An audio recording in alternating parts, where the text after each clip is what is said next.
ఇప్పుడు 80 ఏళ్ల తర్వాత 'కేజీఎఫ్' ఒక సినిమా వచ్చింది కదా! ఆ 'కేజీఎఫ్' అనమాట. అది బంగారు గన్‌లనమాట. ఈ 'కేజీఎఫ్' ఏదైతే బంగారు గన్‌లున్నాయో అది క్లోజ్ అయింది. ఇప్పుడు మళ్ళీ దాన్ని రీఓపెన్ చేస్తున్నారు. ఆ 'కేజీఎఫ్' ఏదైతే బంగారు గన్‌లున్నాయో దానిదే ఇప్పుడు మీకు చెప్తున్నాం. దాన్నేమంటారంటే కోలార్ అనమాట. కోలార్ గోల్డ్ ఫీల్డ్స్ అంటారు. అది భారతదేశంలోనే అతిపెద్ద బంగారు గని అనమాట అది. అయితే అది స్వాతంత్రం రాకపూర్వమే ఈ బంగారు గని మన దేశంలో ఉంది. అది కర్ణాటకలోని కోలార్ జిల్లాలో ఒక నగరం అనమాట. దాని పేరే కేజీఎఫ్. ఈ ఏదైతే కేజీఎఫ్ అంటే కోలార్ గోల్డ్ అనమాట. అంటే అక్కడ బంగారు క్షేత్రాలున్నాయి.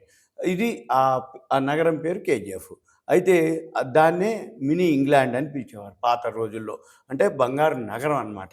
అంటే ఎప్పుడైతే బెంగుళూరు నుంచి అంటే ఇది దూరం. బెంగుళూరు నుంచి ఒక 100 కిలోమీటర్ల దూరంలో ఉంటుంది. ఇది బంగారానికి ఏదైతే ఉందో ప్రసిద్ధి అనమాట.